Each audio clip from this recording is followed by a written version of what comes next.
Friends నేను వచ్చి popcorn చేద్దామని అనుకుని ఇక్కడ పాప్కార్న్ తీసుకున్నాను ఫ్రెండ్స్. మామూలుగా ఇది ఏంటంటే మనకి కొన్ని చోట్ల డ్రై పాప్కార్న్ ఉంటాయి, అవి మనం దాంట్లో ఆయిల్ పోసుకోవాలి. కానీ వీళ్ళు ఏం చేశారంటే ఈ కంపెనీ వాళ్ళు దీంట్లోని పాప్కార్న్ లోనే ఆయిల్ పోసేసారు. చూడండి, నేను ఇప్పుడు ఒక 1/2 అంత తీసుకున్నాను, అంటే ఒక హాఫ్ కప్ తీసుకున్నాను అనమాట. ఇప్పుడు హాఫ్ కప్ నేను పాప్కార్న్ ఎలా చేస్తాను అన్నది చూద్దాం ఒకసారి. స్టవ్ వెలిగించుకుంటున్నామండి పాప్కార్న్కి. ఇప్పుడు ఇదంతా మనం గింజలు ఆయిల్ కలిపింది మనం దీంట్లో వేసేసుకుందాం.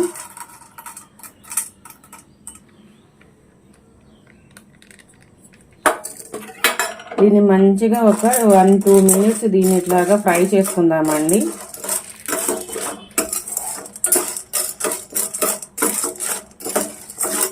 ఫ్రై చేసుకుంటే ఏంటంటే మనకి హీట్ ఎక్కి అవన్నీ పాప్కార్న్ అవన్నీ పాప్కార్న్ అవుతాయి అన్నమాట. ఈ స్టీల్స్ పాప్కార్న్ అవుతాయి.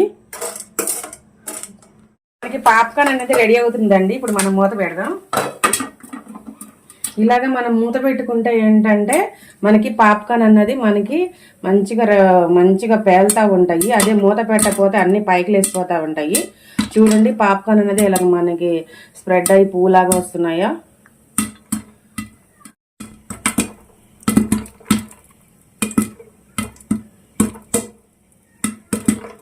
ఇలా మందపాటి కళాయి ఇలా తీసుకొని దాని మీద ఇలా మూత ఉంచండి.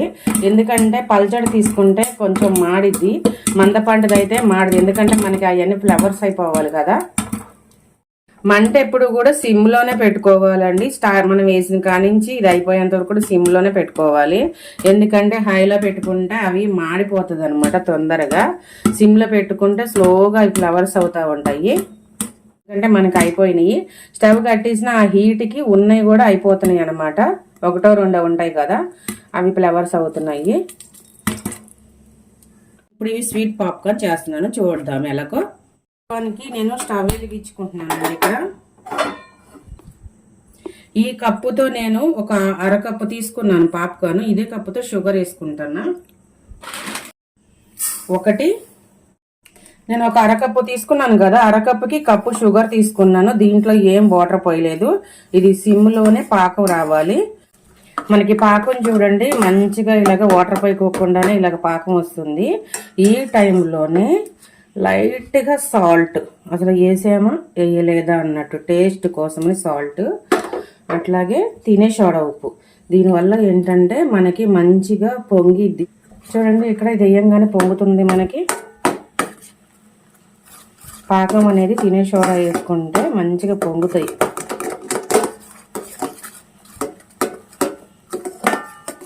సాల్ట్ ఎందుకు వేసానంటే మనది స్వీట్ కదా, కొంచెం మనకి ఇంకా కొంచెం టేస్ట్ పెరగడానికి కానీ లైట్గా వేసాను. ఇప్పుడు ఈ టైంలో మనం తీసుకున్న ఇవన్నీ పాప్కార్న్ అంతా వేసేస్తున్నాను.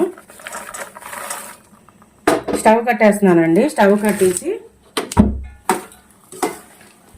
ఇప్పుడు వేడిగా ఉన్నప్పుడే ఇవన్నీ కూడా ఇట్లా వేసేసుకోవాలి. మళ్ళీ చల్లారిపోతే మనకి కుదరదు. వేడిగా ఉన్నప్పుడే మొత్తం అంతా కలిపేసుకోవాలి. స్వీట్ పాప్కార్న్ అండి, చాలా అంటే చాలా బాగుంటుంది. ఈ పాప్కార్న్కి అంతా స్ప్రెడ్ అయ్యేటట్టు ఇలా కలిపేసుకుందాం. ఫ్రెండ్స్ చూసారా, మంచిగా ఇట్లా వచ్చేసినాయి. మనం ఇలా పాకంలో నుంచి ఇలాగ విడి తీసుకొని ఇలాగ తినచ్చు. చూడండి ఎంత బాగా వచ్చినాయి. స్వీట్ పాప్కార్న్ అనమాట. చాలా చాలా టేస్టీ ఉంటుంది. బాయ్ ఫ్రెండ్స్, లైక్ చేయండి, షేర్ చేయండి, సబ్స్క్రైబ్ చేయండి, పక్కనున్న బెల్ ఐకాన్ని క్లిక్ చేయండి. బాయ్.